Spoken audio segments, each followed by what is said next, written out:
Alright, what's up, guys? I'm so excited for this stream. This is the Viper Dogfish, Trigonognathus kabeyai. And we've got a lot of cool art, a lot of cool things to go over tonight, and some killer music in the background. We've got a really good Metroid collection by Vapid. So I don't know if you guys are Metroid fans, but I love Metroid, and it's a good sci-fi. It's an awesome like sci-fi atmosphere, which I think is very fitting for this shark. So but yeah, we got a couple people on already, and I definitely want to see is Anya, Roy, Howard, you guys here? Because you guys submitted some really cool art for today. And hey, what's up, Howard? Yes. All right, so we got one of the three champions of art. I actually just came from a career panel with Marine Science Society, Marine Science Society from my alma mater. So I'm going to tell them about the stream tonight. So I hope a couple people will be joining, but we'll give everybody a few minutes. But shout out to, let's see, this channel called Vapid, which I've never heard of before, but they got such a good Metroid mix that I'm like, yeah. That's pretty awesome. So please go ahead and like and subscribe if you're a Metroid fan like me. Anya, what's up? Anya's here. All right, so we got two of the three champions, and we just need Royal Roy, and then we'll be off to the races. Cause like I don't want to go into the art without you guys, but a little bit of like covering tonight. And I'm so excited. Like the atmosphere is really good. Like I made it kind of like dark here, and like. Oh my gosh, I'm so excited. But kind of covering tonight, there's no footage. There's no actual footage of this species, but I think there's like a model footage that we might be able to find. But more so, we're going to kind of pour through records about this shark, which actually, I don't think it came into... Let's see if I can figure out when it was discovered, because I don't remember really growing up with this species and having it be something... well known until maybe the 2010s, maybe the 2000s, so I don't really know. But we'll go into that, and we're going to talk about the deep just in general. So I found something really cool that I'm excited to share with you guys. You know what? While we're waiting for Roy, I feel like we should dive down into this shark's habitat before we get into the shark itself. So, hope you guys got a good snack and are ready to roll. Let's go ahead and see, where does the Viper Dogfish live? So, this is a really cool website, I guess Neil.fun, the deep sea. It's an interactive, kind of like online ocean dive. Also, I think my video is kind of lagging. Can you guys still see me? I hope you can, because this would be really cool. Oh shoot, let me check my thing. Make sure this is not too crazy looking. Uh-oh.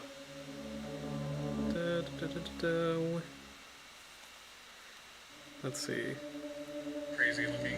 Uh-oh. Okay, it's a little lagging. Okay.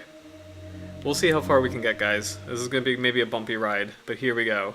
So, we're diving down into the deep, into the Viper Dogfish, I've had a lot of coffee.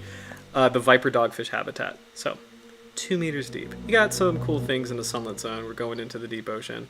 Got manatees, salmon, striped bass, coral, whatever. Polar bears, clownfish. Yeah, all happy, colorful, sweet fish. There's a spiny dogfish, a distant relative of a different family.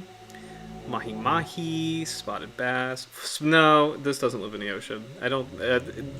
whatever. Like, that bass is, like, estuarine, but doesn't live in the ocean. But anyway, sorry, this is an awesome website. Great barracuda. Killer whale, look at that! So, we're 100 meters deep. Light's starting to fade. We got these really cool, very familiar life forms. Queen snapper, sea lion, bull shark, personal favorite, Carcharodontis lucas, sea turtle, black drum, Atlantic mackerel, dentex. Dentex? I've never heard of a dentex. That sounds like a dentist. I don't know. But anyway, now we're going into the twilight zone. This is where things start to get kind of weird, and this is where we get to see sharks that start to resemble, like, I think now we're starting to enter viper dogfish habitat, but we haven't really reached the bottom yet. Got chain cat shark. This is going to be the maximum depth of a lot of epipelagic species. Look at bottlenose dolphin dive, you know, things that need air. This is starting to get to the end of their range. Oh my gosh. Oh, that's cool. 332 meters, deepest part any human has ever dived. Very interesting. Blue shark, we're still not there yet. I'm so excited. I'm really glad we have a sci-fi theme, by the way, because I think that's appropriate for this species. So I'll let you know when we get to viper dogfish zone. So sea angel. Sea angels are majestic sea slugs that use wings to propel themselves. Interesting. So a lot of sharks actually do live in the deep sea. There's actually, I think there's about 40 or 50 species of lantern sharks. Squaliforms are actually, in general, deep water sharks. Like the spiny dogfish is kind of an anomaly in that order, in the sense that the spiny dogfish or the pike dogfish likes coastal areas. That's not really common. That's kind of weird for that order. Most squaliforms, like the viper dogfish, really are twilight zone species, or deep water species. So, ooh, largest known crab is a Japanese fire clam. Cool. But yeah, it's exciting to go this far down because it is like kind of going into space, where everything changes. Everything, all the rules are different. The pressure becomes immense, and let me get that fixed. And that affects kind of how these animals live. Color starts to change into blacks and reds. The eyes start to get bigger, maximizing any opportunity to capture light, or sometimes eyes just disappear altogether. But look how deep this is already, by the way. Like we're not even near the bottom at all, and this has already been quite a while. Back sea turtle. There's beak whale. The midnight zone. Okay, so here's where we are, guys. This is where the viper dogfish lives. This is the probably the largest zone of the ocean. The midnight zone, if I'm not mistaken, I think that goes to 5,000 meters or 6,000 meters. So this is where we're going to be for tonight. This is where our shark lives. And actually, what's kind of cool is if you take a look at this guy, Phronima, this animal, which actually, this is a real animal, is the inspiration for Alien and the inspiration for Xenomorphs, which is a really good transition to some of the art that we're reviewing tonight. So, Roy, if you're here, please make your presence known. If you're not, I guess we'll have to talk about the art. I hope you could see it, because like you submitted some really cool stuff. So, but all right. So here we go. We have our first themed contest, and we did a sci-fi theme. So everybody like just delivered and was awesome, and let's go into it. So there is a winner, but everybody was really cool. So I do want to talk about everybody and showcase everybody before we get into the biology of the shark. So first, let's check out Royal Roy's submission for tonight's contest. This is super cool. So this is like, it took me a little bit of time to figure it out, but Roy incorporated viper dogfish teeth into this xenomorph design. I hope you guys have seen the Alien movies. They're actually really scary movies. And he's also got a fin and like some of the dorsal spines. So he's made a squaliform xenomorph, which is really cool, and like a viper dogfish xenomorph. It's so creepy and super cool, and like exceptionally well drawn. So like, good on ya. And like, I love the anatomy of this just in general. Oh, let me make sure I can get Roy's name so that the live stream isn't. Sorry, I didn't mean that bar to block his name. I want Roy to get full credit. So this is super cool. Extremely creepy and Just actually, it's just excellent art. Even like look at the tail, like he's got like the caudal fin on the tail. So this is just unbelievably cool. And like Roy, you're a rock star. Just thank you for sending this xenomorph dogfish. So awesome. So next we've got Anya Voloshin with Viper, which is like it's so creative and so like everybody like took this in a different direction, and I love it. Like that's exactly like what I was hoping for like the theme contest. But this is such a cool play on Venom. Venom is actually absolutely one of my favorite Spider-Man characters. And especially as a kid, like I loved growing up with like Venom as like a villain. So this touches my heart, especially. But this is so creative and so cool. And Anya captured, even though this is like applying a shark to a humanoid face, and you know the challenges in doing that, like Anya really captured like the eye kind of spot on of this species, and then like the incredible needly teeth, and like the skin color is like kind of perfect. So super cool. Thank you for saying this. Also, I am loving the face. Kind of reminds me of I forget his name. It's the guy who plays Jango Fett or Boba Fett. What is this guy's name? But that's like an additional layers upon layers of sci-fi. Let me see if I can get his name. Jango Fett actor. That is Tamara Morrison. So yeah, that's awesome. Like that's I don't know if that's the intention, but like it reminds me of him, and this makes me happy. So, but this is super cool. Well done, Anya. This thing is so rad. So just super cool. It was hard to pick a winner in the contest, but I gotta give it to Howard Kerr with his submission. So well done, Howard. This is super cool.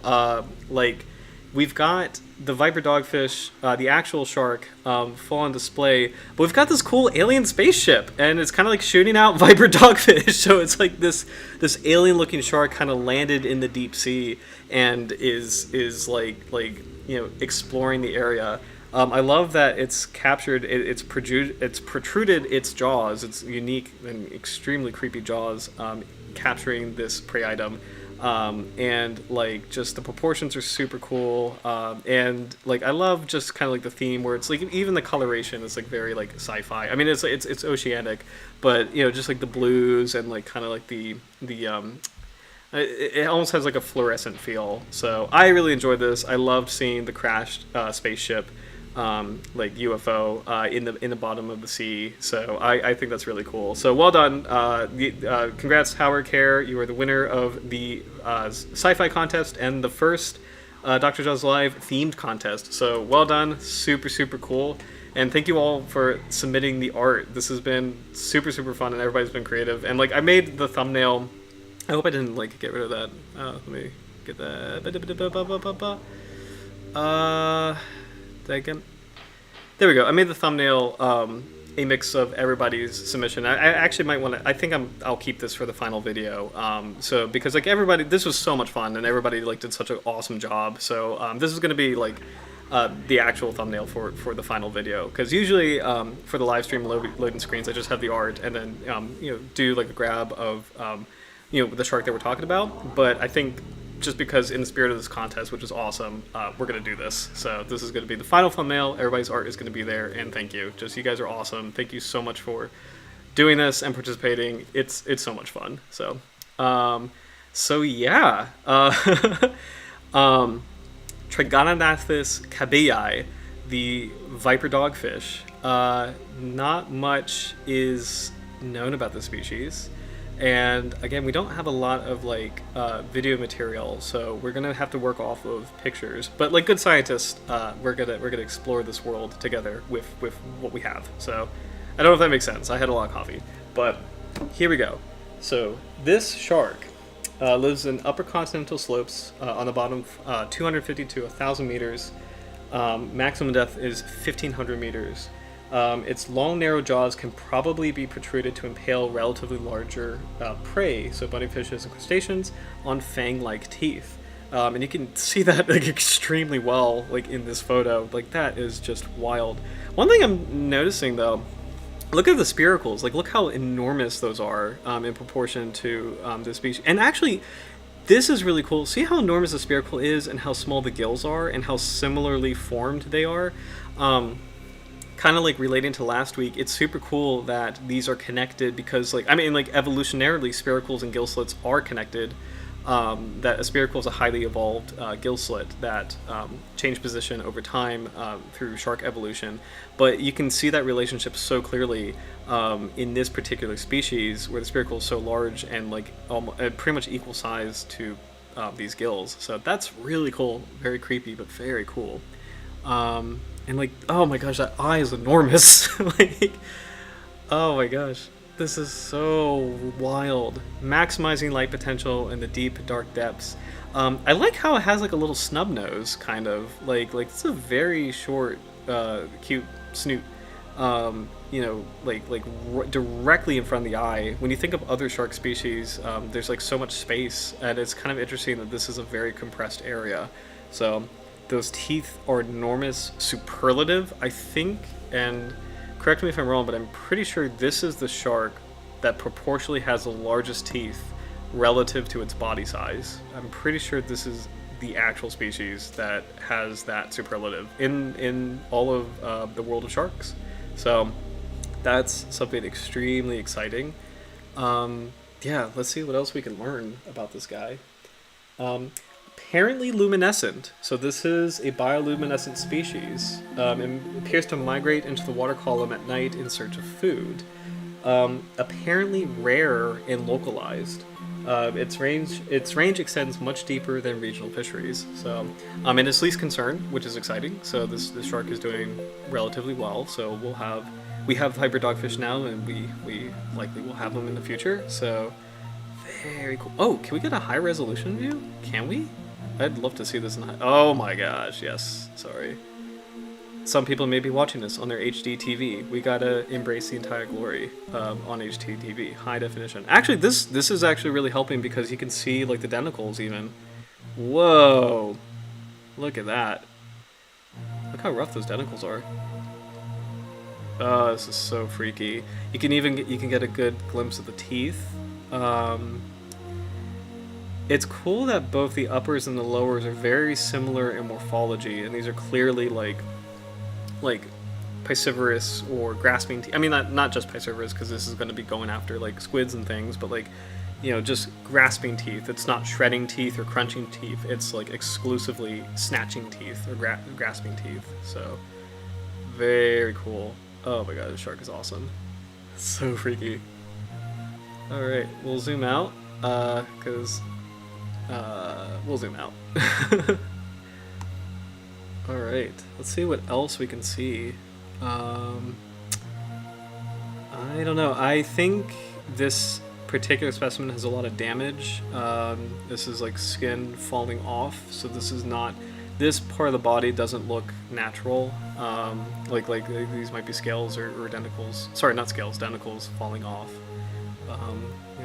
So similar to the goblin shark, yeah, for sure. Like, it's interesting that they have similar niches in a sense. The goblin shark protrudes its jaws forward, like launches them forward in the dark, in the depths. You know, a cool shallow water equivalent is sand tiger shark. Just like it also actually, I guess all sharks to an extent maybe can do this, but like. As far as like something as extreme as like the goblin shark or VIPER DOGFISH, like just that protrusion, I think of sand tiger sharks is a good shallow water equivalent. But man, this is so cool. What's kind of cool related to that, I'm just kind of thinking out loud, is there are two sand tiger species that are primarily deep water. The small tooth sand tiger and the big eye sand tiger. That's going to be an epic one to do sometime. But anyway, let's see. So I think that's what I got from my Sharks of the World book. I want to find out, when was this discovered? 1990. All right. Trigonognathus. I don't know if we can get into this paper. Trigonognathus kabeyai. We're on sharkreferences.com. A new genus and species of the squalid sharks from Japan. Here we go. Deleted. Shoot. Alright.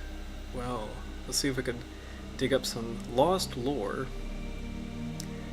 Occurrence of a rare squaloid shark, Trigonognathus kabeyai, from the Hawaiian Islands.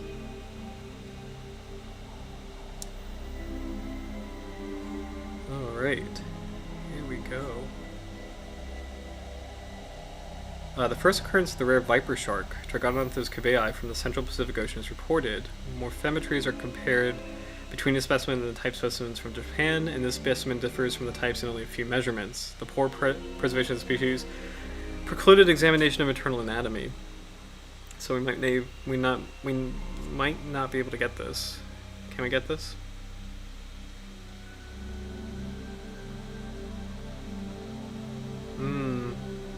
Ooh, we can get this. Here we go. Okay. Alright, so Trigonognathus is a new genus. This shark differs in skeletal morphology from other squaloid sharks and is distinguished from similar genera by the presence of a triangular jaw and long canine-like teeth. Group the genus Trigonognathus into the subfamily Etmopterinae. That's cool because that's like Etmopteridae, which are lantern sharks, and speculated about the mode of feeding used by this shark. Report on the capture of an individual of T. kabeyai in the northwestern Hawaiian Islands. Fourth known specimen of the shark. That's so cool, guys. This is 2000, so it's just 23 years ago. I mean, it's still kind of a while ago, but like the fourth encounter of this species was just 23 years ago. That's pretty cool. I'm sorry. Shout out to Bradley Weatherby and Stephen Kajira. That was University of Hawaii Press. Okay, sorry. You got a shout out. We compare morphometric measurements of the Hawaii specimens with the specimens captured in Japan. Oh, with a different name. Pseudopentaceros wheeleri. Okay.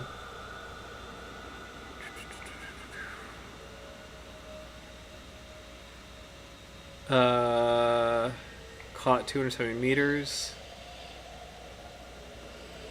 Okay.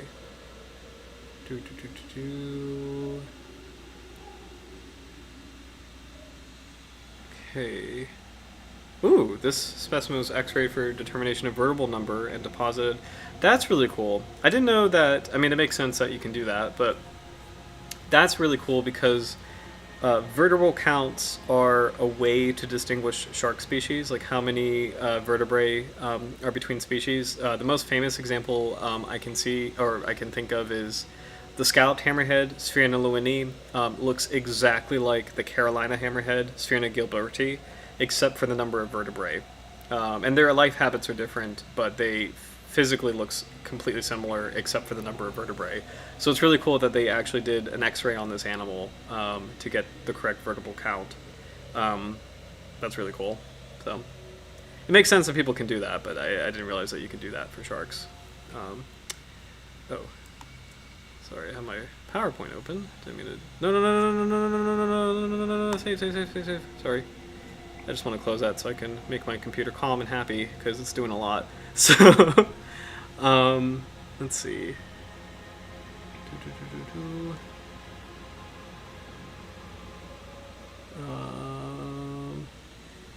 Yeah, I'm just reading the comments. Deep sea is awesome. It's an environment that I don't have a lot of familiarity with personally in terms of like. I mean, like I know the basics in terms of like how pressure works on the body and how it creates some of these shapes. How the dark and the evolution, the dark influences the evolution, in terms of like just large eyes or no eyes. The color red is common because red is basically invisible at that depth. Because like as you go further down in the ocean, light. The whole light spectrum gets absorbed at different depths. So red is like absorbed at 10 meters deep, orange is absorbed at 20 or 30 meters deep, so on and so forth until you get to blue, which blue is the deepest penetrating light wavelength. I'm not a big physics guy, but blue penetrates the deepest, and that's part of why the ocean is blue. Is just like blue can penetrate much further down than red light. But because red light penetrates water so shallowly, when you are in such a deep, dark environment, if you're a red animal, you're basically invisible because like there's no chance that red is going to be down there. So I don't know. It's pretty interesting. It would be interesting to study how the various extinction events affected the deep sea. That is really cool because the deep sea is kind of like, as far as I know, more of a stable environment because like really dynamic changes happen in shallow water as far as like temperature goes with the seasons, or wave energy goes, or migrations go. And like if anybody in the future is a deep sea ecologist, please leave a comment on what processes might be affecting the deep sea in terms of like how dynamic is that environment, because I'm under the impression it's very stable, like kind of across the board. A lot of deep sea sharks have a very wide range because the environment is so stable. Greenland shark is a really good example. Greenland shark occupies a lot of different places. We can get Greenland sharks off Virginia, which is really strange to think about, but it's because like the deep sea environment is so stable and it's like cold enough for that particular species. And I don't know. I always kind of think of it as like, for the most part, like it's pretty, like because of that stability, I'd be very curious how evolutionary impacts trickle down, like for like major events, you know. So that's a really good question, Howard. Like I'd be really curious about that. Like I wonder, because it's like, for example, with like the K2 event with the, you know, that at the end of the Cretaceous period, how did that affect deep water environments? Like with all of like the what's the word, chain reactions of the impact, you know, like cloud in the air, like humongous dust clouds in the air, like, you know, did they settle down? Did some of those minerals or materials sink? I don't know. These are interesting questions. So let's see.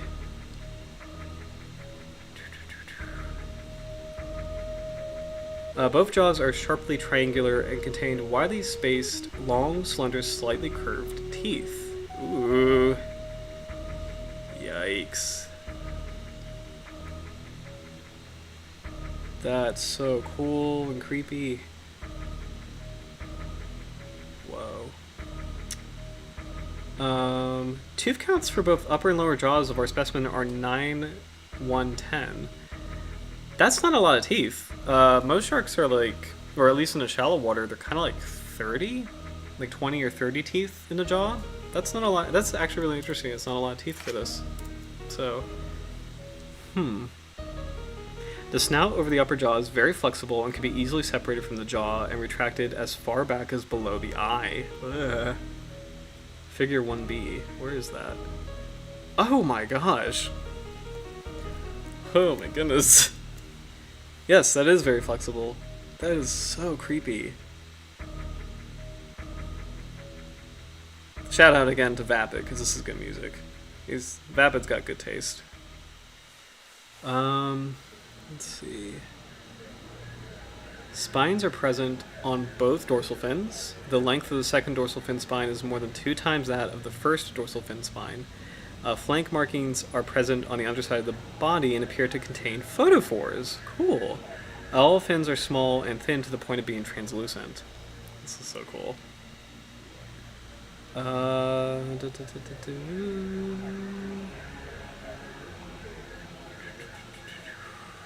These are very specific details. I don't really get into this part too much, where for a lot of like, I forget, I guess morphology, I forget if this is meristics too, but like for a lot of like shark morphology, they get really deep into these details about like proportionally, like, is the length from the snout to the mouth as big as the length of the dorsal fin to the first dorsal fin, second. It's crazy. It's like, it makes sense for science, but like it's very detailed, so we'll skip that. Because of the prolonged storage in the freezer, so this particular individual was frozen as it was transported to the lab, The internal organs of our specimen were not well preserved, and few biological observations were obtained for this shark. It was not possible to identify reproductive structures, and the stomach was empty. Other elasmobranchs captured in the same trawl as our specimen were 6 short-spined spur dogs, squalettes mitsukurii, and 5 smooth lantern sharks, Emopterus pusillus.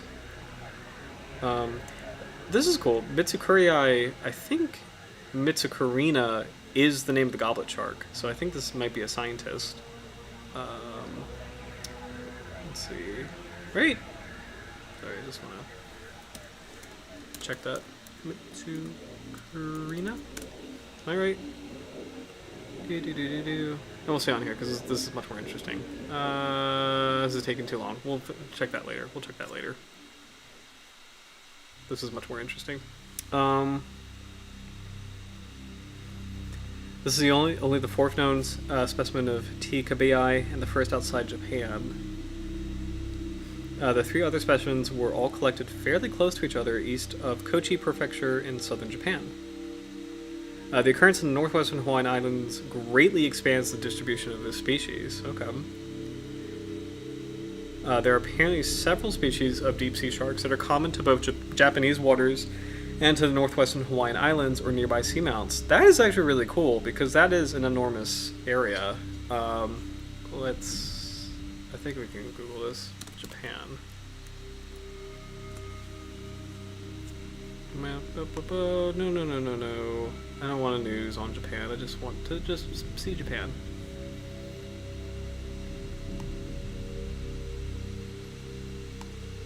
Alright, yeah, that is enormous when you think of, like, zoom out. So there's Hawaii. That's crazy. Like, okay, there's Hawaii, there's Japan. That is an enormous range. So just to kind of support that point. And here we go. We needed... there we go, that's a better view. That's so cool. Wow. Distance between Japan and Hawaii is like the distance between, like, what, California and Virginia? That's craziness. So, anyway. It's really cool. There's several species of deep-sea sharks that are common to both areas. Depth of capture for the Hawaii specimen was slightly shallower than the reported for the holotype, 330 meters, and paratype, 360 meters in Japan. I forget which is which. One of these is, like, basically, like, a type specimen is, like, the described specimen. I can't remember specifically. It's like the described specimen. It's like the template specimen. It's like the animal that, or the individual that you use to say, this is species A. Species A has these features, and you know, if you see something that looks like this, it's another one of species A. I don't know. That's not a really good description, but hey, Royal Roy, what's up, man? What's up? So yeah, like thank you. I just want to shout out to your art because we did our art contest, but I just want to say we featured everybody earlier in the stream, but I do want to just, like, shout out. Thank you for submitting your piece. This is super cool. This xenomorph. So I thought it was radical, and we went through everything on at the beginning of the stream, but we can always, like, replay it. But this is super cool. So I just want to shout out. Thank you so much for sending this xenomorph. It's just so rad. So really think it's awesome. So we're kind of in the we're looking at one of the earliest records of this particular species. Let's see, where was it? Oh, I was trying to figure out holotype and paratype. Let's see. And if you guys know, please leave it in chat too. I just want to make sure I got my definitions right. Holotype. A single type specimen upon which the description and name of a new species is based. So there's a holotype specimen that is kind of like the anchor for the entire species name. So there's like famously, the bull shark has a holotype specimen that was damaged. I think we talked about this on one of the earlier streams, but the holotype specimen the skin was bleached to white, and that's why that species name is Carcharinus lucus. Lucus meaning the word white, because people thought, or researchers thought, that shark was naturally white. So because of the the holotype specimen used to describe the species was bleached, so on accident. Okay, what's a paratype? Paratype and holotype.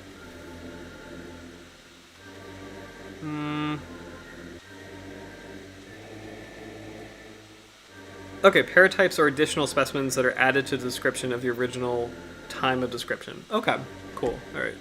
So I just want to clarify that. So, so the holotype was the first specimen of this viper dogfish, and the paratype were additional specimens used to justify, yes, Trigonognathus kabeyai is its own species and is this unique group of animals. So, very cool. Our specimen may have been part of an assemblage of squalid sharks that are common near the bottom and slopes of seamounts in northwest Hawaiian Islands. Ooh, this is the second female captured and is considerably larger than the previous female reported, 26 centimeters. The largest specimen found previously was 37 centimeters. Alright, these are specific measurements. We don't need to go into that. Again, the teeth of T. kabeyai, Trigonognathus kabeyai, differ from those of other squaloids in shape, long and slender, number, fewer, and arrangement, large gaps between neighboring teeth. That is really... Do I still have that original picture? There we go. Actually, let's keep this. This is going to be our handy high-resolution guide. That's an interesting point that I didn't notice earlier, that the teeth are very well spread out. I wonder why that is. Interesting. And that is actually really, that's a cool observation that there's not that many of them. Very interesting. Oh, wait, what am I doing? Yep, no, sorry, I'm reading. Let's see. Wait, did I lose my place?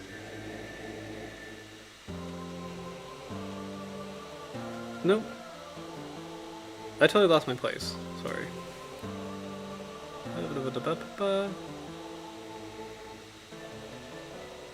Oh, there we go. Sorry, the teeth. There we go. Sorry, that was weird. That was a weird moment. Most squaloids have short spike-like teeth in the upper jaw and continuous band of larger saw-like teeth in the lower jaw. The pike dogfish has that. I don't know about the upper jaw, but the lower jaw definitely has like that saw, like because they grab onto their prey and they twist their bodies entirely to tear a chunk of flesh off. So the triangular jaws of T. kabeyai are also dissimilar to the semicircular shape common among other squaloids, and are probably most similar to shape to that of the frill shark. That's a really famous deep water species, Chlamydocylacus anguineus. Shirai and Okamura postulated a grasping type of feeding mode, for Trigonognathus kabeyai, based on the dentition, jaw structure, musculature, and articulation of the upper jaw and cranium. That makes total sense. The feeding mode for this shark, the viper dogfish, may resemble that of a goblin shark. So I think Howard pointed that out earlier, that they're similar. So good call. Which also has long, awl-like teeth and a flexible snout that enables rapid projection from the head. This is so cool. The mouth of the viper dogfish, T. kabeyai, reminded Mochizuki and Oe of an alligator, but we suggest that the more common name viper shark is more descriptive and indicative of the similarity between the species and the viper fish. Alright, let's just look up viper fish for fun. It's been a while since I've seen a viper fish, actually, but... that's so cool. Good call.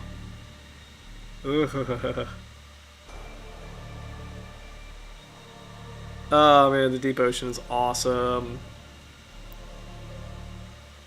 It's so freaky.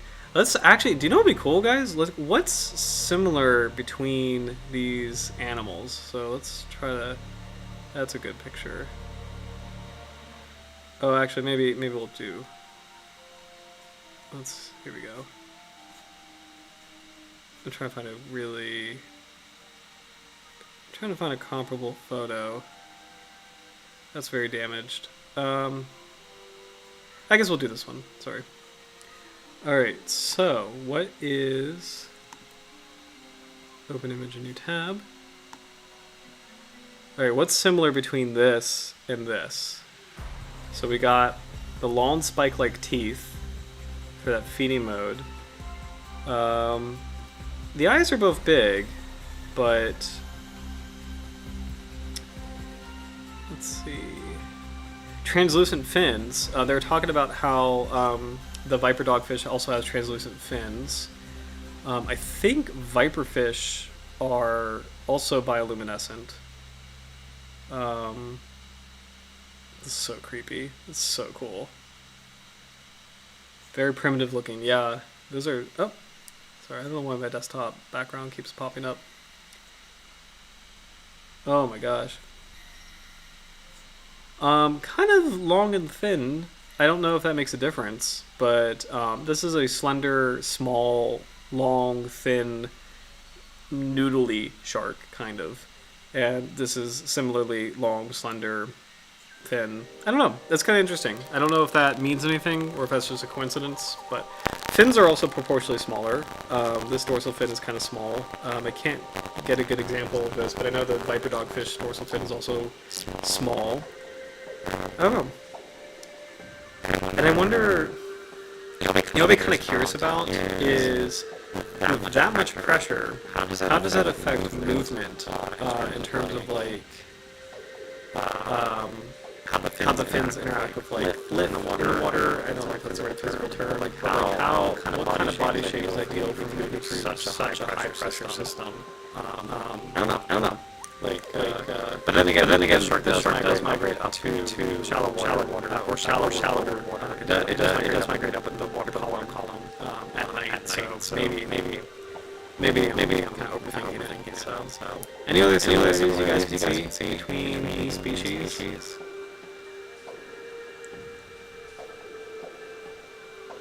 Nightmarish, yeah, and the teeth. Yeah, for sure. Oh my gosh, that's so cool. We definitely gotta cover more deep water sharks. So these are awesome. I'm loving this vibe. Here we'll say goodbye to the viperfish. Goodbye, viperfish. Okay. Now this is really cool. Shirai Nakamura suggested that Trigonognathus was possibly a sister group to the Emopterus, which are the lantern sharks, and Myroskelium. I don't know what Myroskelium is. I have no idea what that is, actually. Myroskelium? What is Myroskelium? I have no idea.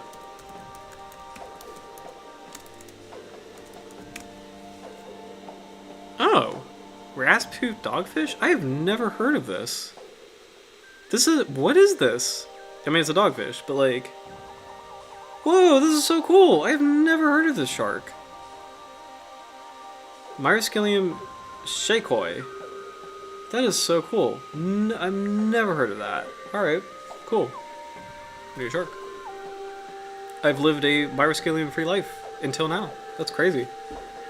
Okay, so they're saying this might be a sister group between the lantern sharks, Emopterus and Myroskelium, and grouped this new genus in the subfamily Etmopterinae, which also includes the genera Aculeola, Centroskelium, like the black dogfish, I think is Centroskelium fabricii, Emopterus, and Myroskelium.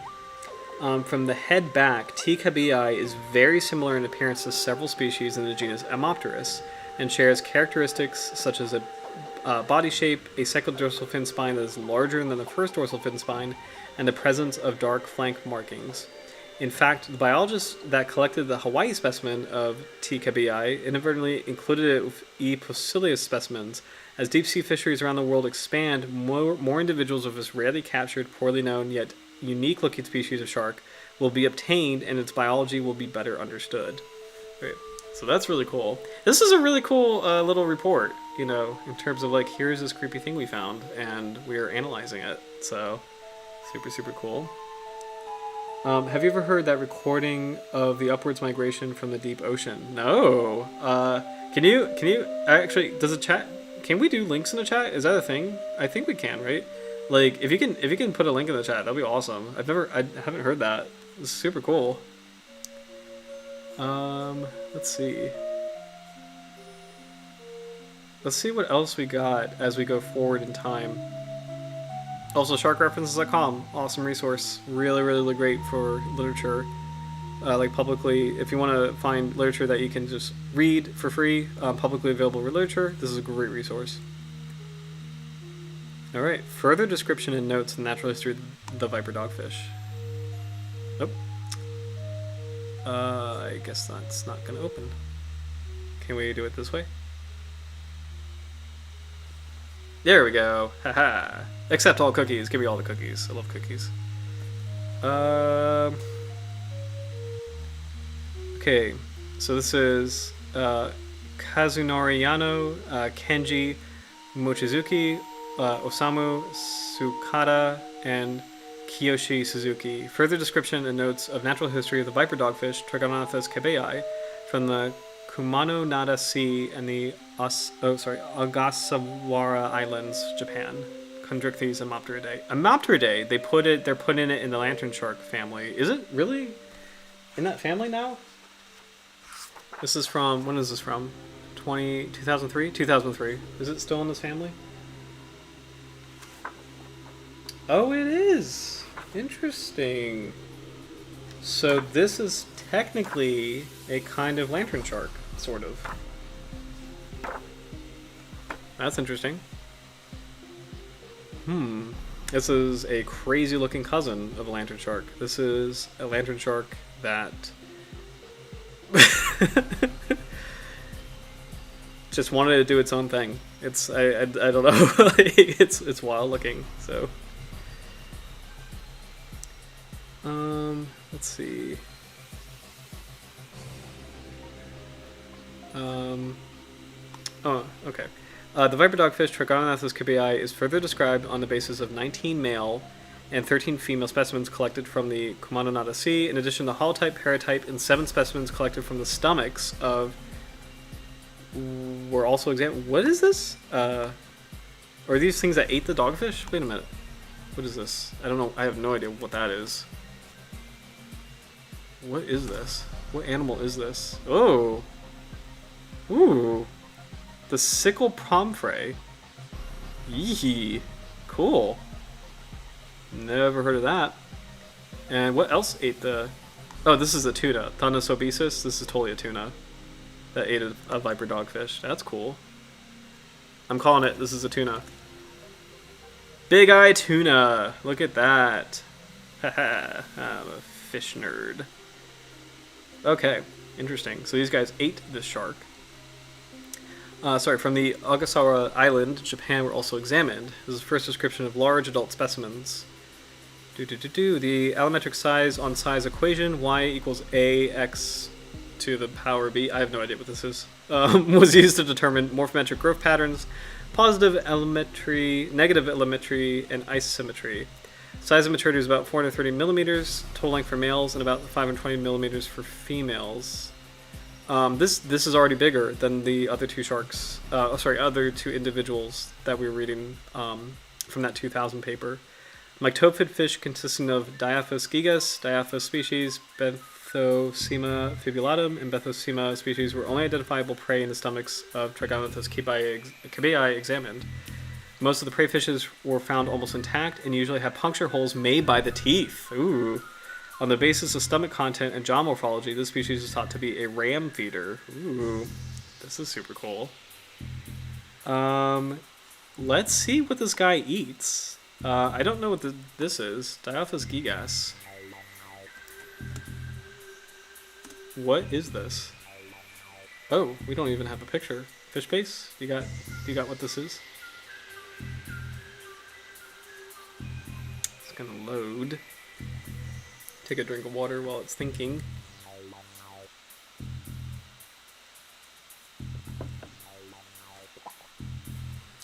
Also, while it's loading, has anybody played Metroid? Like any of the Metroids, like Metroid Prime, Metroid Fusion. Those are the two big ones for me, but this is, I think this particular piece of music is actually from Metroid Prime, like the first one, so. Alright, this is taking forever. I don't think this wants to work with me. I also think this is something that's kind of fish-based. Like, fish-based sometimes doesn't want to load for you. Oh! Okay, it's this! It's a lanternfish. Cool. Alright. I think those are bioluminescent organs at the front. Cool. So, okay, Viper Dogfish eats lanternfish. Alright, Diophis is another lanternfish. Benthosema fibulatum. What is that?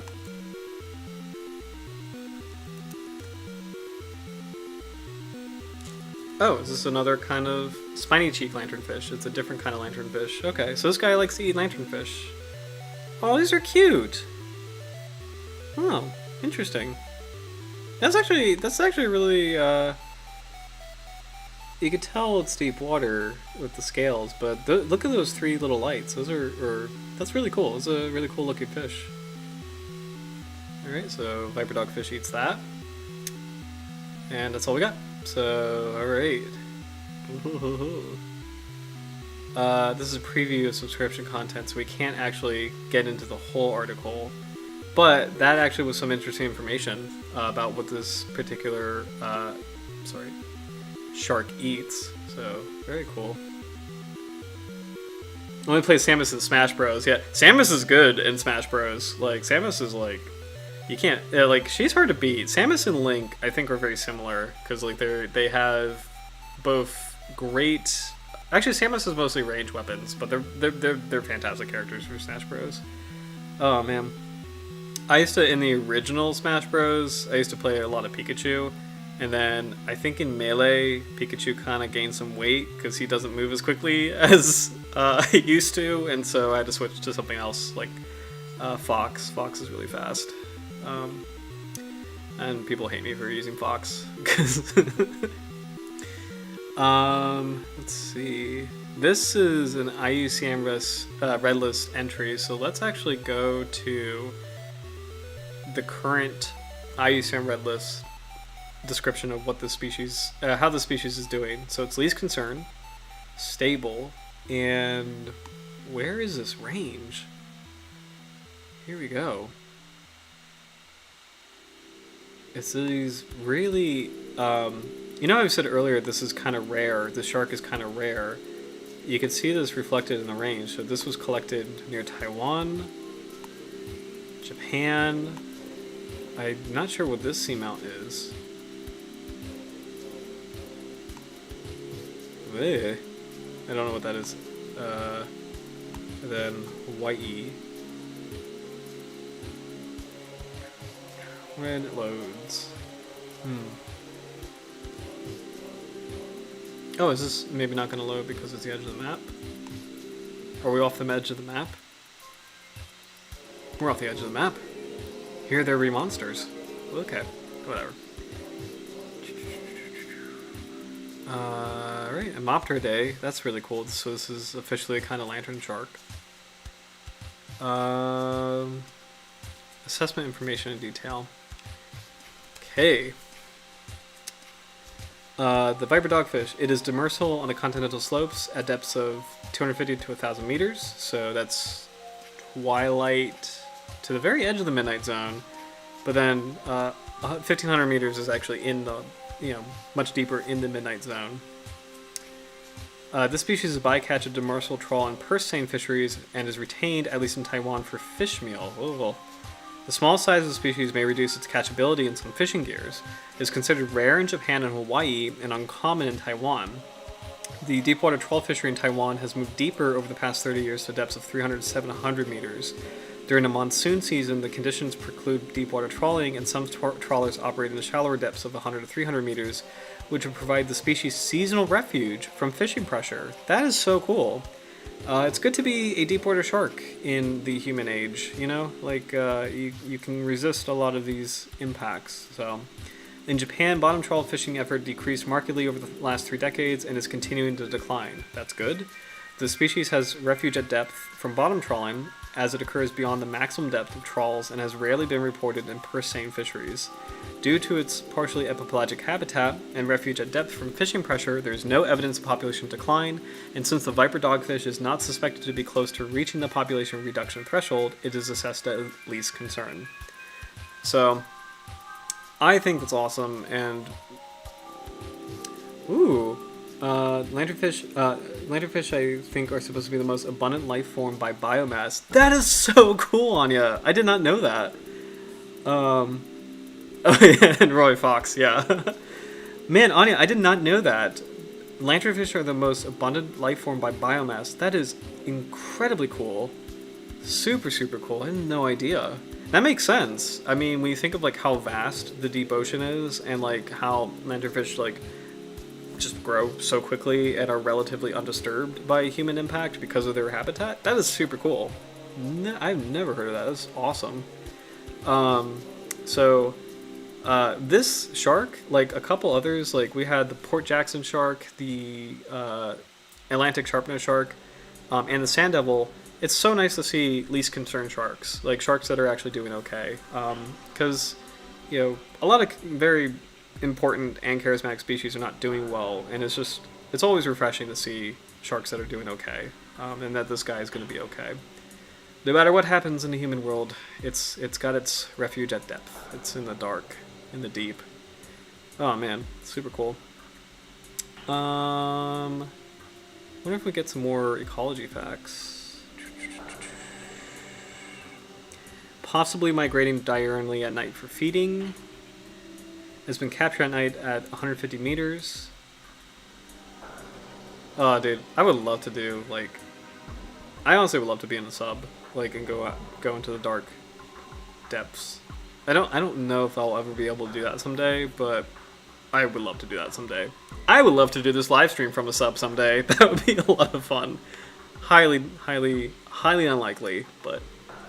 Reproduction is viviparous with an ovarian fecundity of 25 to 26, litter size is unknown, and size at birth of 17 centimeters. So, viviparous, this is really cool, live bearing shark. Very interesting. Doesn't need conservation actions because it's doing okay.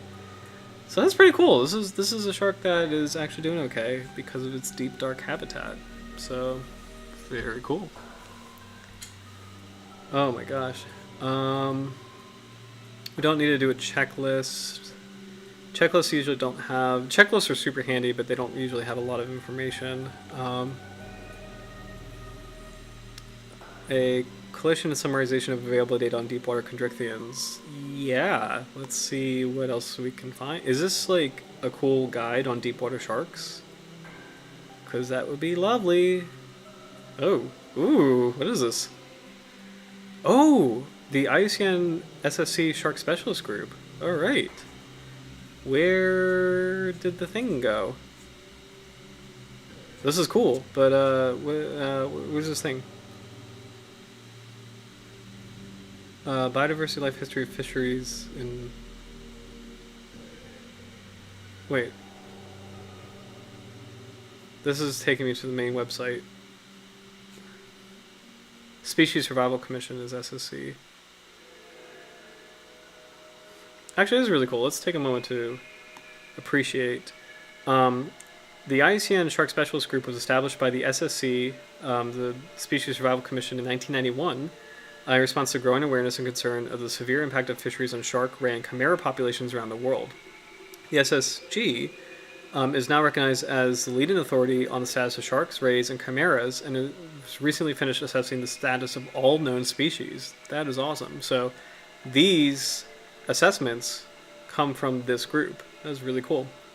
Central to this process has been the knowledge and expertise shared by its members.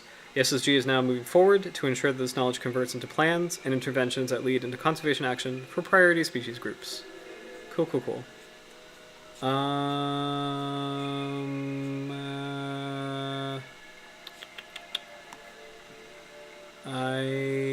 Documents? I don't know if that's going to show the thing.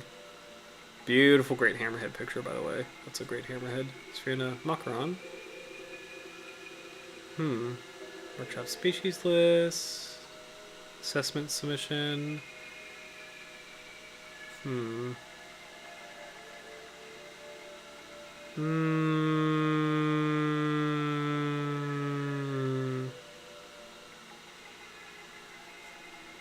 Identification guide? I'm just kind of curious about that. Oh, so there was scientific references. I just saw that. Oh, these are important. Yeah. Oh, guys, this is awesome. Is this the... Oh, this is... Okay, I forget. So this was a couple streams ago. This is the thing I was talking about. The FAO. These are awesome, these species catalogs. These are so cool. Whoa. Okay, so these are a really great little resource for mostly fishermen to identify shark species. Man, sharks of the world, sharks and rays of the Red Sea, sharks and rays of the Mediterranean and Black Sea. This is cool. North Atlantic sharks relevant to fisheries management, a pocket guide, a definition guide to deep sea cartilaginous fish of the Indian Ocean. Okay, so I think we're gonna get it. Maybe this is one of those. But these are super cool. I love these. These are so handy. So, excuse me. Oh, sorry. Just catch up the chat. Let's see if we can get... What is this called? Biodiversity Fisheries ICN SSC. I don't know if we can get this specific publication, but deep sea cartilaginous fish of the Indian Ocean.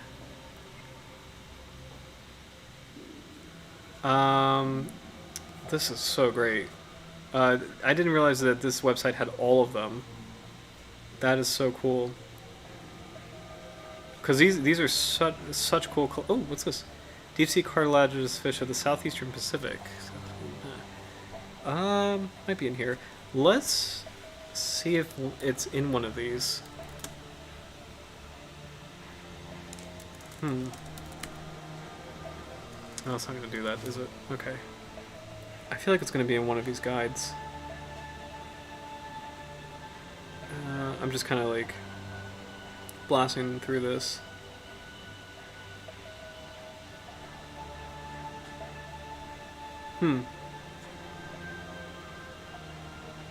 Okay. I guess it's not going to be in one of these guides.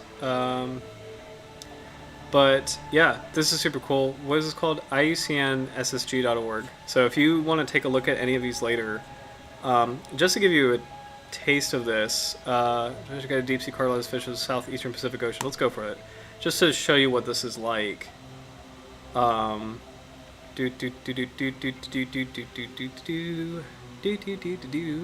sing or hum. Come on. Load. Okay, yeah, I mean, they're pretty beefy documents, but just to show you what this is like, these give you the... Oh yeah, our shark is not going to be here, but this is not the right range for it, but these give you a an area, like an area, like just a regional area, and then they give you this awesome breakdown and these really great species profiles for the sharks that you can find in that area. And they've covered a lot of different and important areas in the world, so... I just want to show you. There we go. See, like these little cool guides. I think that might be just the families, not the actual profile. Hold on. There we go. So each shark has like a little ID guide, which is so cool. Like we'll have to go through this another time because I do want to find some more Viper Dogfish material, but. These FAO guides are awesome, so I'm glad we stumbled across this. This was not what we were looking for, but IUCN Shark Specialist Group has the cheese, as they say. This is super cool. This is awesome. So definitely check it out. All right, we'll go back to our shark. So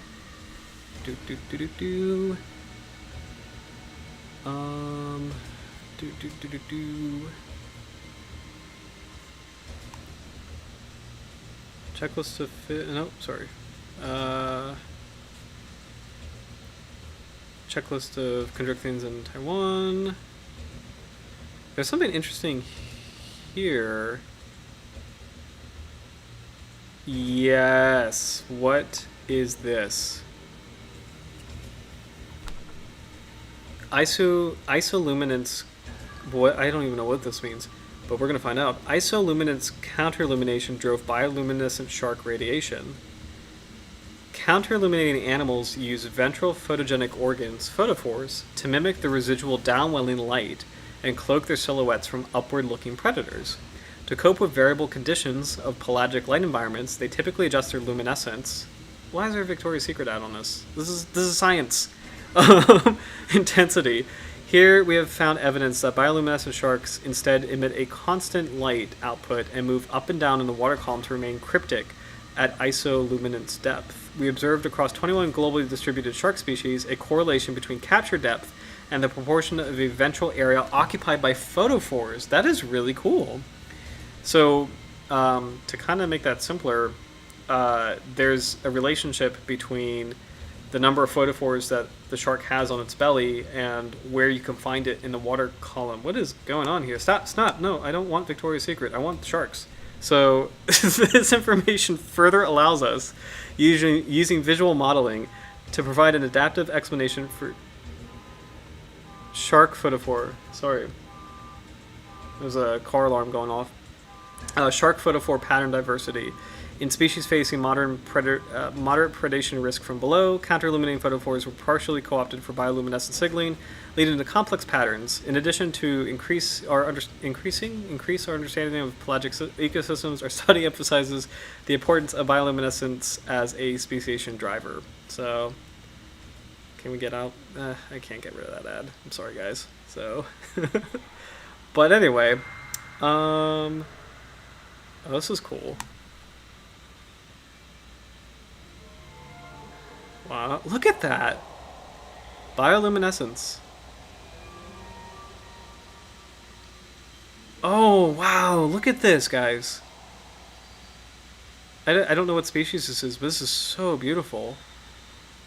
I don't think I've seen in such detail bioluminescence on a shark. Look at how these photophores are lighting up. Look at that! That is so cool. Scoliosis alii. Hemopterus spinax. Okay, so this is a totally different shark. This is a kind of lantern shark in B. So this is in the same family as the viper dogfish. Interesting.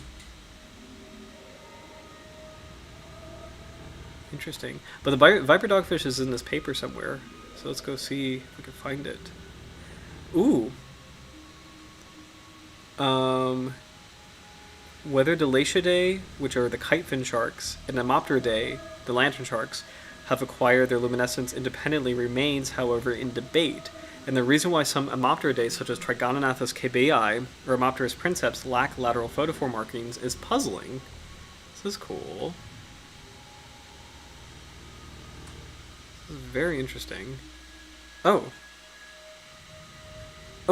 a recent study suggests that bioluminescence first evolved in Delatiid sharks for counter-illumination when they became part of the pelagic fauna at the Cretaceous-Tertiary transition, and that hemopterids later adapted the initial counter-illuminating pattern into a signaling tool when they colonized deep-water niches. That is really cool.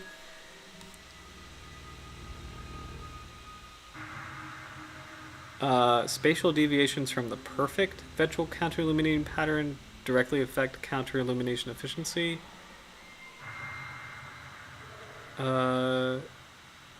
Okay, as a consequence, complex photophore patterns, such as those of lateral photophore markings, should only occur in species less exposed to predation from below, for which such deviations are more acceptable.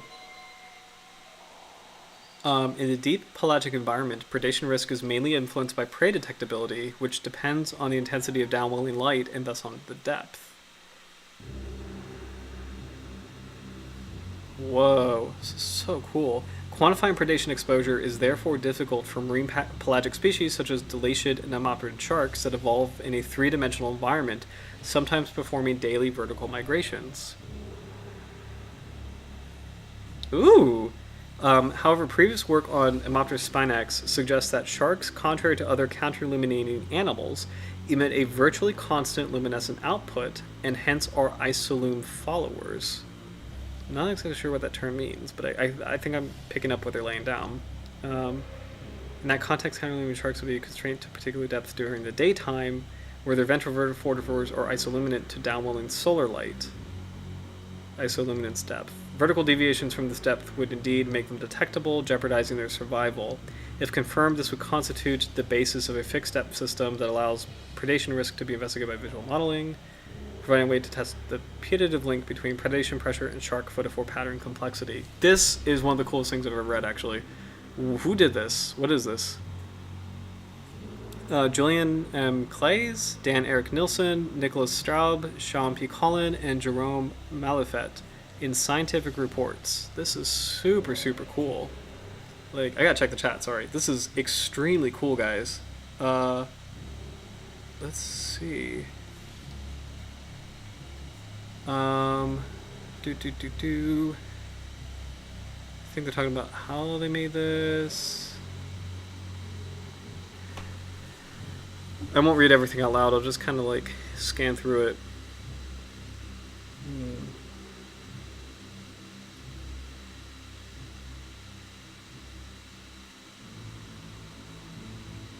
So Squalios alii is the simplest pattern, and Hemopterus splendidus is the most complex. So as an example, going back here, the shark on the top is a squaliosis, and he has a comparatively simple pattern. Or sorry, that's a squaliolus. And then the shark in column B has a very complex pattern. This is Hemopterus, which is the same family. Hemopterus, but it's the same family as our viper dogfish.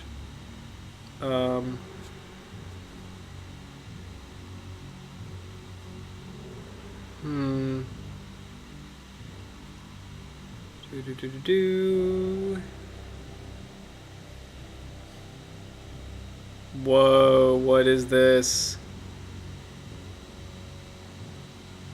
Oh.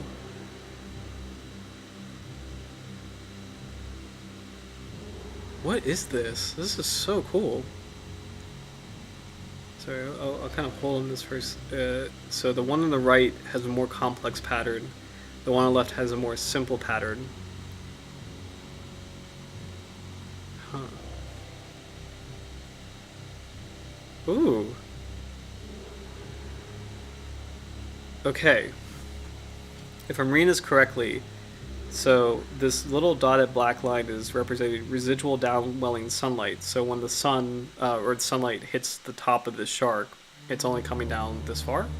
And then shark light emitted from the photophores is projecting out in this pattern. And oh, I'm not exactly sure if I'm reading this correctly, but what?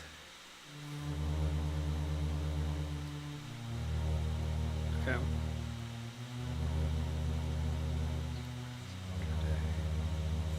What is going on here? Okay.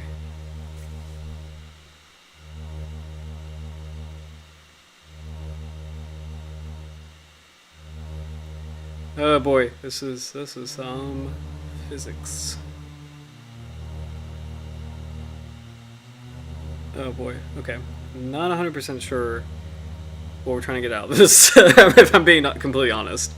I'm actually, no, I get the gist. Like, the gist is there's a difference between the kinds of photophores, like bioluminescent patterns, and this might be correlated with where you could find the sharks in a water column and predation risk. There's a relationship between what it looks like and like what it's for in terms of like avoiding predators and where optimally these species could be found. Oh, wavelength. Okay, gotcha. This is really cool. I'm not 100% grasping this, but alien versus predator. Oh my gosh. Let's see.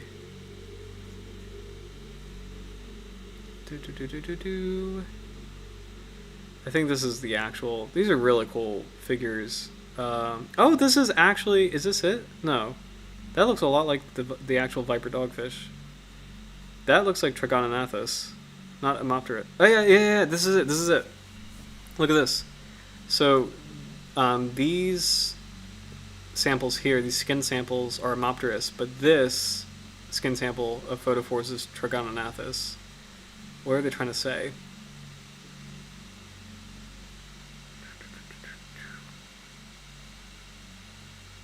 Oh man, this is really intense. It's Monday.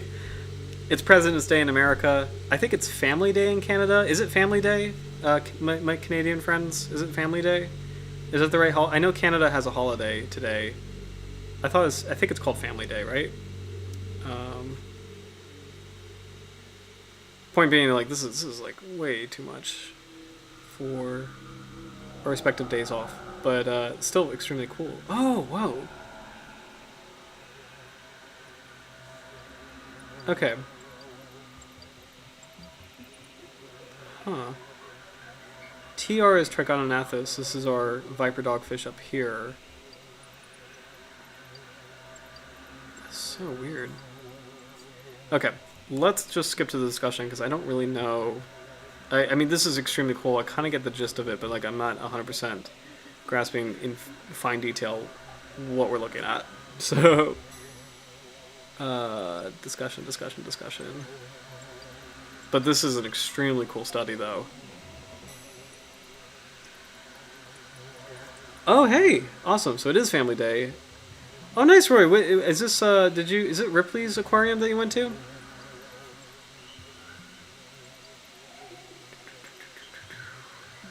Is it I don't know if I got that right.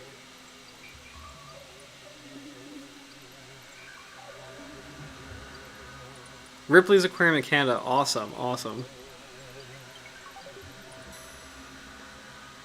Alright, I'm gonna just zoom forward to the discussion. Yeah, because this is all methods and this is a humongous oh, nope. Sorry.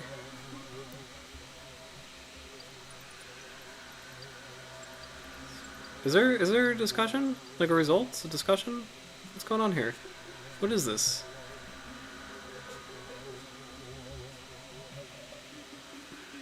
Let's download the PDF because I don't know what's going. Like, where's the discussion?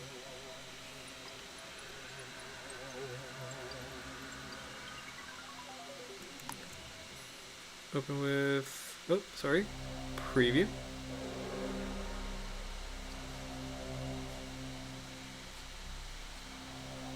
Here we go. Sorry about that. Yeah.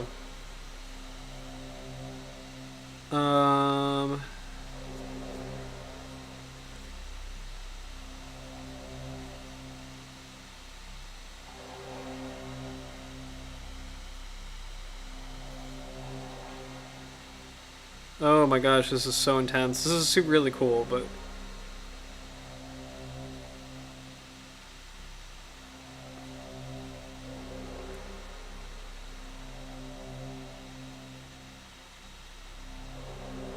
Oh man.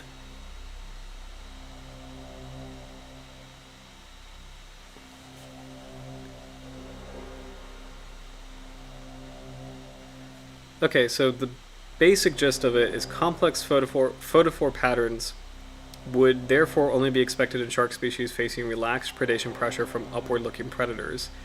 So it's kind of like if there's high predation pressure, it's going to select for simple patterns, but if there's low predation pressure, it's allowing for evolution to produce some of these like really complicated patterns, as seen in Homopterus, which is a lantern shark group. Hmm.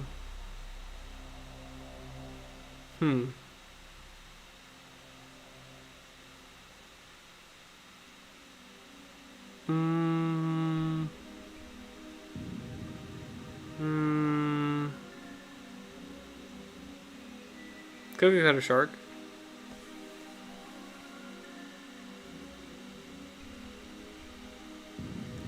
Shout out to the cookie cutter shark. I think Howard was talking about the cookie cutter shark earlier. The species occupies a peculiar position among sharks in Delatiidae since it employs an unusual feeding mode and displays a pigmented photophore-free area around the neck. Ventrally, this dog collar disrupts the counter-illuminating pattern and has been hypothesized to act as a lure by mimicking the search image of some pelagic predators on which the shark feeds. That's really cool. Okay. This is a really, really awesome and intense study, and I'm not 100% grasping it, and I don't think I'll be able to kind of break it down in a convenient way, so we'll close this out in a little bit. From an evolutionary point of view, shark photophores appear to be exceptional structures. They are part of an unusual isolume-constrained counter-illumination system that constitutes a powerful speciation driver. Indeed, subtle changes in whatever are associated with important isoluminated step ships, which can eventually lead to allopatric speciation. In addition, the shark photophores also provide the basis of an interest-specific bioluminescent recognition tool that favors sympatric or parapatric speciation under relaxed predation risk. We assume these two complementary mechanisms to have powered the rapid radiation of bioluminescent sharks in the deep sea. This is quite a study.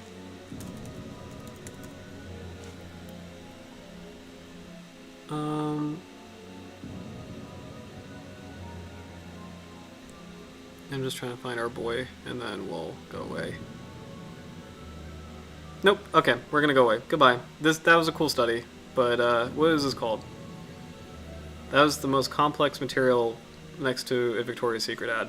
What is this called? This was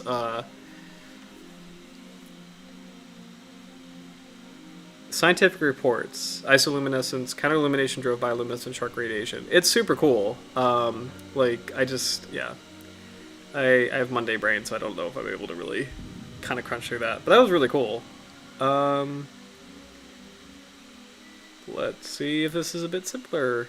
Actually, let's take a break from science for a second. Let's get some. Let's take a picture break. Let's just get some pictures of this guy. Let's see if Fishbase has more photos.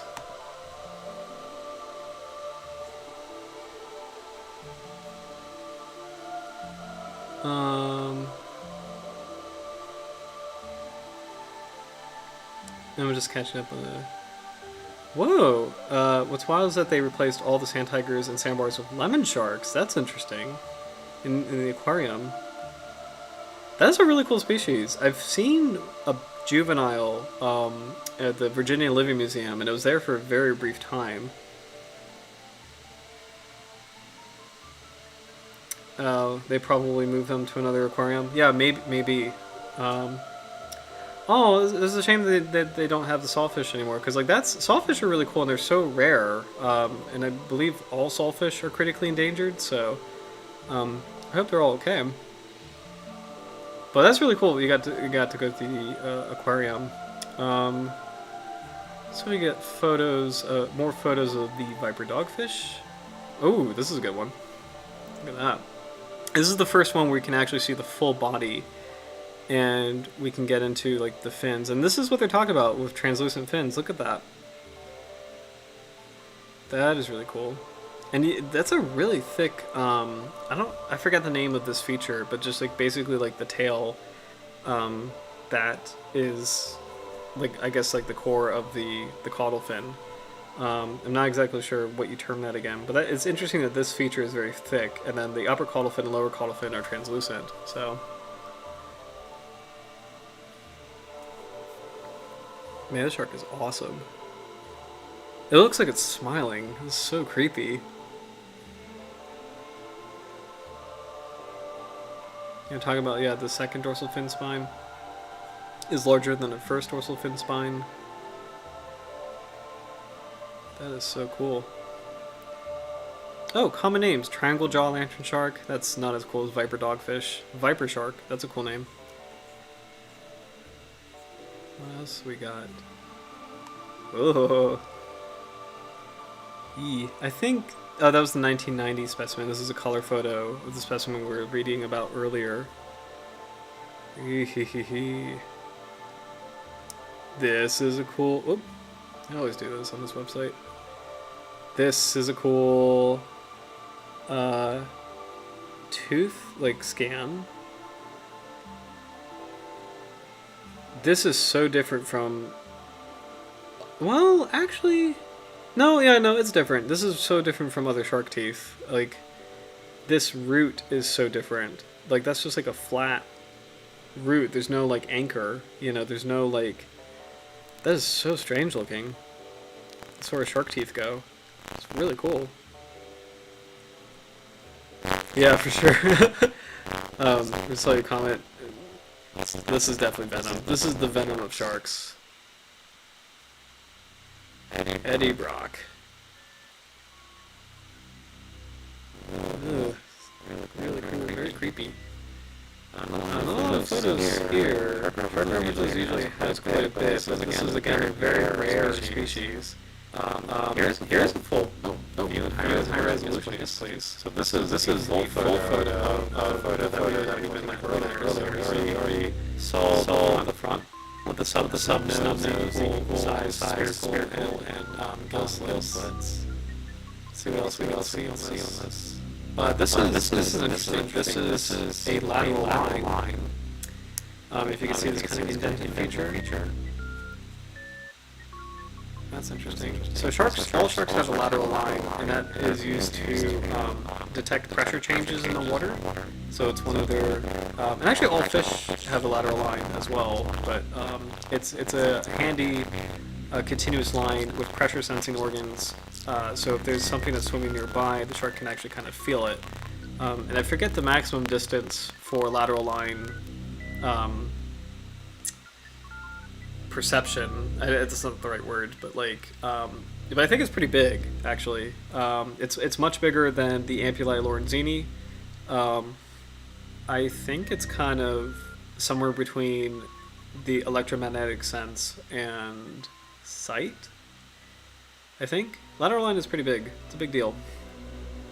Translucent fins. Oh, this is kind of cool. The anal fin is interesting because it has like. Look at that. That's actually, it's not this continuous sort of thing. It's got this like curve and indent and then curve again. That's actually a very unique looking fin structure. Unless this is damaged. That doesn't look damaged to me, but it could be because a lot of this animal's body is damaged. So, interesting. Terminal lobe. Thanks, Roy. Yes. Awesome. Oh, hey Beth. What's up? Yes. If I sound... oh, a lot of comments. Look at the holes around the base of the tooth. Yeah, I was curious about that. I wonder if, like, Howard, I wonder if that's, like, space for, like, blood vessels or something. Like, very weird morphology. So, sorry if I sound like a robot. It also kind of fits with the sci-fi theme, but sorry about that audio issue. Alright, and what was that called again? The terminal lobe. Thank you, that is awesome. Actually, look at this pigmentation at the end. That is really cool. That this is a deep water shark. The fin is translucent, but this part is pigmented. That's interesting. Yeah, this is so cool. Very creepy. Alright. Since we don't have additional photos... I feel like we should bring it home soon because it is 10:30. So let's see what this photon hunting thing is about because this looks really cool. Except the cookies. No. Okay. Photon hunting in the Twilight Zone. Visual features of mesopelagic bioluminescent sharks. And by the way, before I okay, before I dive into this and wrap this up, I do want to say, usually I ask for a shark for next week, right? But since everybody's here right now and is starting to get a little late, I do want to make an announcement. Next week, we're going to actually have a really cool guest star, and we're going to be talking about the nurse shark. So we got a shark for next week. We're going to get out of the depths and talk about the nurse shark. So I'll explain more of who that's going to be, but it will be our first like interview kind of stream, so which is going to be a lot of fun. So yeah, awesome, yeah. So actually, yeah, I might spoil it just now. So so I have a good buddy of mine. His name is Dr. Connor McDonald. He is a seagrass ecologist based in Florida. And although his primary field is kind of seagrass ecosystems, he does run into nurse sharks and knows that as well as like other species that use seagrass habitat, interacts with them.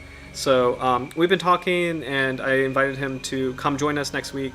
So we're gonna have like a fun back and forth as we talk about the nurse shark. So that's going to be next week, and I'm really excited about that. So it'll be the first interview stream. So we'll same time, 9 o'clock next week. So it will be Gingli Mostoma Serratum with my buddy Connor. So all right, but first we gotta wrap up the depths with this photon hunting thing because it just sounds really cool. So let's see what this is about. The mesopelagic zone is a visual seeing continuum in which organisms have developed various strategies to optimize photon capture, like light capture.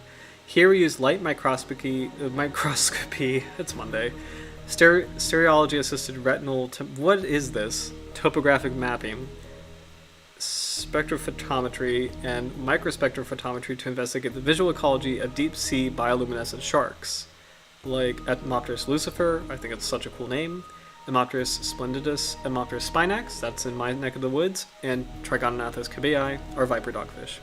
Oh, and one dilation species, Squaleolocilli. We highlighted a novel structure, a translucent area present in the upper eye orbit of Etomopteridae, which may be part of a reference system for counter-illumination adjustment, or acts as a spectral filter for camouflage breaking, as well as several ocular specializations such as aphakic gaps. I don't know a lot of this stuff. I don't know deep water sharks well. What is this? I won't go into all of this and read this out loud. This is super cool though.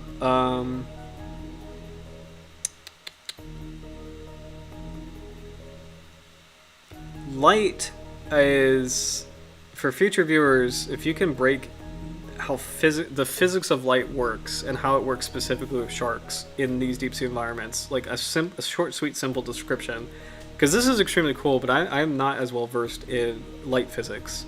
That would be really cool if you could leave a comment, because this is very complicated in the best way possible. Let's see. I just want to get to the figures. So I talk about these like features on the eyes for these species. Sorry. Oh, that's so cool. And we got some new pictures of our boy. Oh, look at that. Or girl. Sorry, this one's a girl. Trigonognathus kabeyai.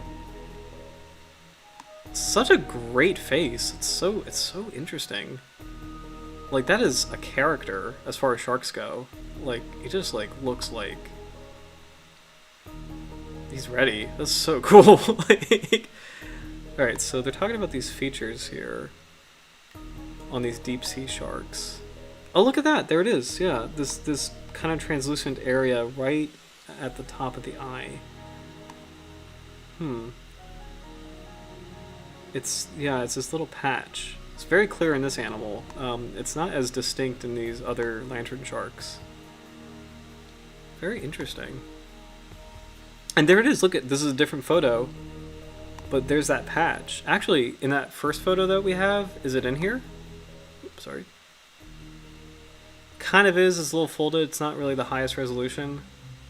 Was that the best photo I had? Let's get the face again, just to see if that patch is there. I'm actually really interested in this. There we go. Look at that, guys. There it is, right there. This is something we didn't notice. This interesting translucent patch up here. So what does that do again? What is this?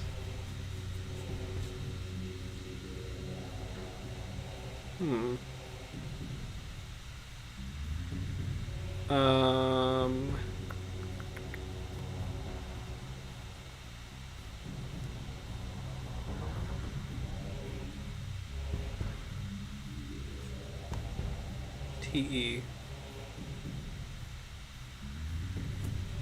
Translucent upper eyelid. Or sorry, eyelid. Translucent upper eyelid. But what does that do?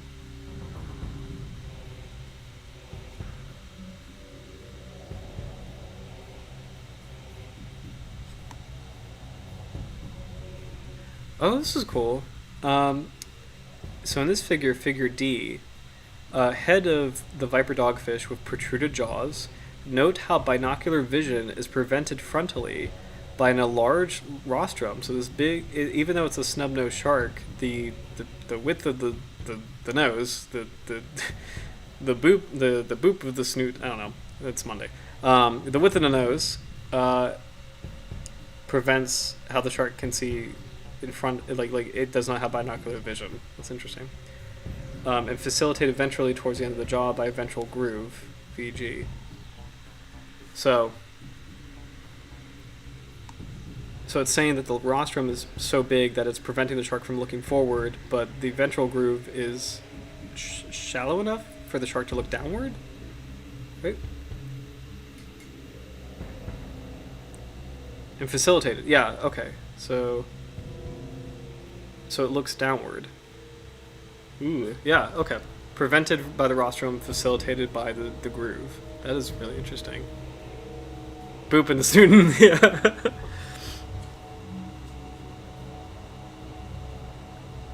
Yeah, love to see some live footage in the wild. Yeah, I was trying to look for some earlier, but I couldn't find anything. I could only find like computer models, but I couldn't really get like. I don't think there's any actual footage of this species. This is a good point, Howard. I wish we had some, but just to see how this thing moves. So, let's just look for.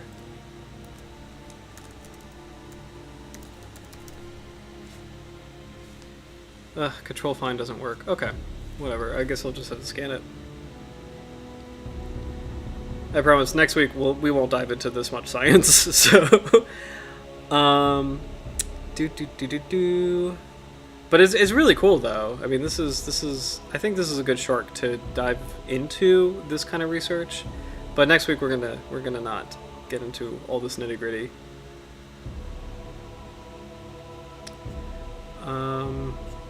Maybe we should go to the discussion.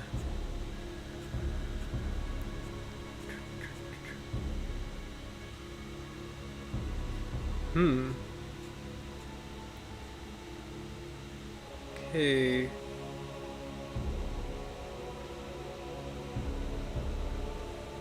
Okay.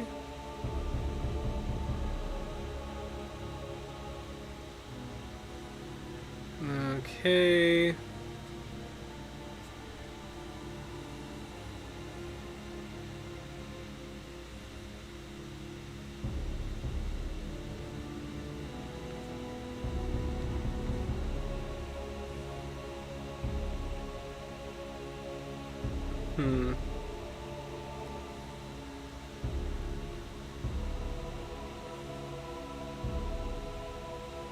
Okay, let's talk about the jaws of the viper dogfish project forward.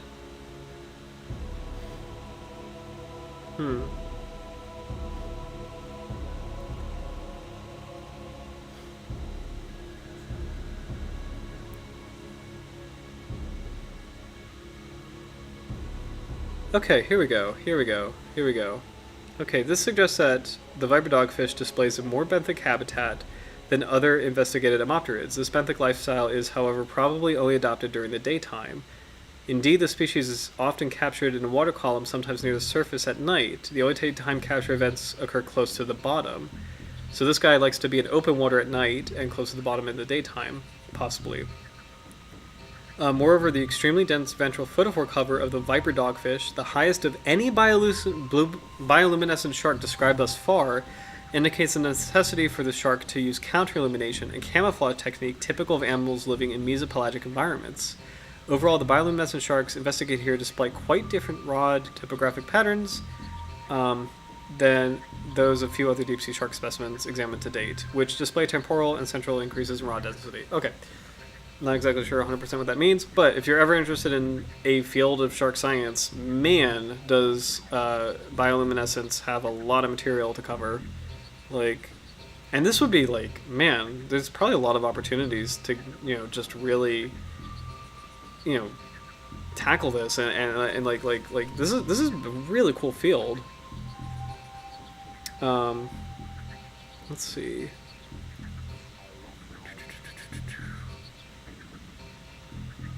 Trying to see if we can get some stuff. Materials and methods, blah blah blah. Oop, what was that? Okay. Oh, I guess that's it. Okay. So the biggest thing, kind of like diluting all of that, because again, it's a lot of material, is and to kind of bring this home and like wrap this up, and I'll just kind of like leave this on this image.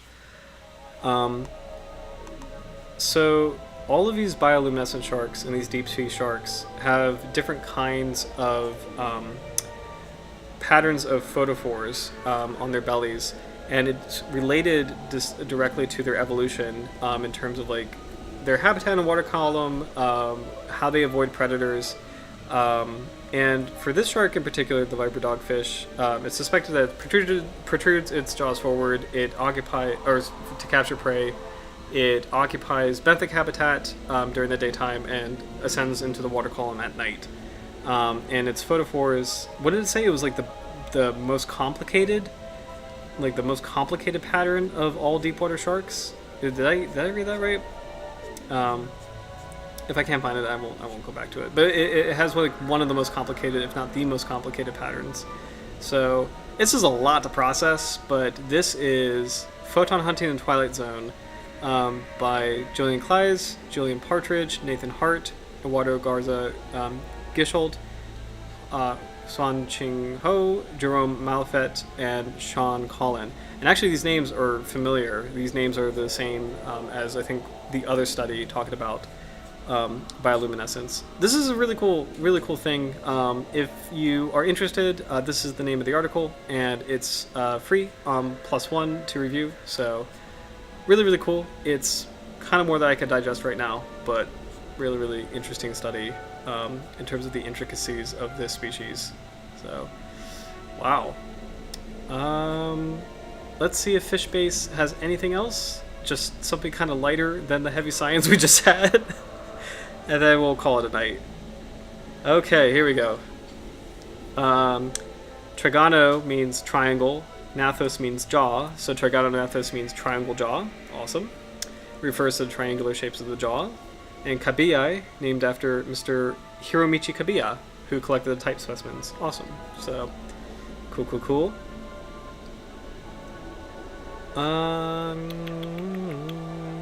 Distinct pairing with embrace as far as a lifestyle and mating behavior. That's but that would be, I think all sharks do that. So that's what we got. There's not a lot on this animal. Okay. Well, let's see. I think this might be all we got.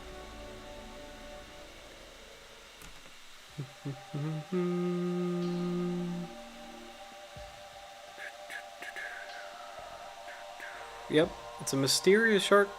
A lot of cool science, a lot of cool literature around it, but it's a creepy, rare species.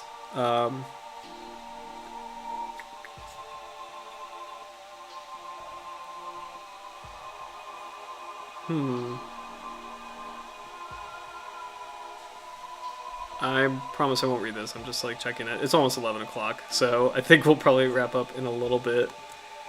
But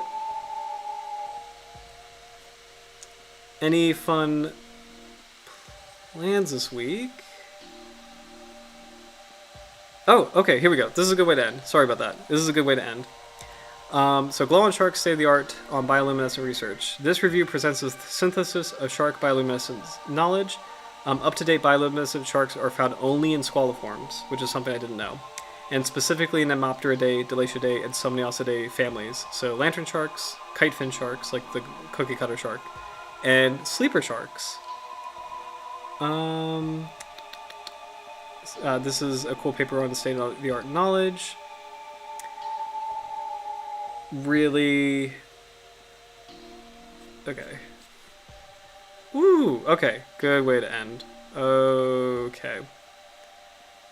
This is cool. This is a good way to end. Alright, we're gonna end on this. Because that was a lot of stuff that we were covering. So, and this field is so much bigger than I thought it was gonna be. So, super cool. So here are the shark luminescent patterns of all of these different deep sea sharks, including our Trigonognathus kabeyai, our viper dogfish, which is right here in this guide. So, and this is a cladogram. So this is organizing these sharks and their relationship to each other. Gray shade. And the gray shaded sharks are dead specimen, like preserved specimens where they have the organs but they haven't been observed, and the blue shaded sharks are the organs that have been observed, and pictures of the organs or pictures of the sharks emitting these organs in life are on the right. So that is really cool. So let's just take a closer look at this. So here's Delatius, a classic kitefin shark. Isistius, which is a cookie cutter shark. Look at that band, like the dog collar that they were talking about for cookie cutter sharks. Oh my gosh, that is so good. Squaliforms are like the magicians of sharks. Yeah, this is super, super cool. Ooh, Anya. So I wonder if it's an ambush predator then. It sneaks up with counter shade camo until close enough to launch its jaws. That is a good point. Maybe. Super, super cool. Get to the chopper. Sorry, I can't do Schwarzenegger. I don't know how to do that. Sorry. Apologies to Arnold Schwarzenegger, who far, far better impressions exist. Anyway, Molly Squama. Fun fact: Molly Squama is a shark that does kind of creep me out. Literally, it's the pocket shark. It's got a weird feature called a pocket, like a. I think it's allegedly meant to emit hormones, like mating hormones. It's really creepy. We will cover that someday. So, Euproctomicroids. I'm not sure what that is. Squaliolus. Euproctomicrus. Heteroscymoids. These are wacky. I don't really know these sharks. These are so cool. Zamius. Cool name. Trigonognathus. This is our viper dogfish. Look at that. This has a blank patch here near the anal fin. That's really interesting. And that's not a coincidence. I'm sure, well, yeah, no, that's not a coincidence, because probably evolution was like, okay, the anal fin is going to block the light anyway, so you don't need to evolve light organs here. That's my guess. So that's really cool. Man, this shark's wild. Hemopterus, the famous lantern shark. Oh, and they actually broke it down by species. It's interesting seeing these like little blank patches here near the mouth and like kind of like the belly. And here for our viper dogfish, there's a blank patch in the corner of the mouth too. So interesting. And here we go. So these are the beautiful bioluminescent patterns of these sharks, of these deep water sharks. That's super cool. That's so cool. So, I don't know if this is maybe just a bad scan or a bad image, but it's interesting, if I'm being fair. So this is Trigonognathus kabeyai, and we could compare it with Hemopterus lucifer. The mouth is super bright, and I'm wondering if that is a way to attract prey and snap it up with its jaws. The mouth is super, super bright. I don't think this is actually probably a bad scan. I think this actually is registering that, because it makes sense from an evolutionary perspective that the mouth would be really bright to attract prey, and then the shark would launch its jaws forward. As a guess, but that is super, super cool. So, oh, sorry. Cancel. Alright, if there's anything like the goblin shark lightning fast, yes. Oh, hey, actually the chat, I think what it means by counter-illumination, it basically matches light within its environment in order to not be detected, kind of like a cloaking device. Gotcha. Okay, awesome. Sorry, I just saw that comment.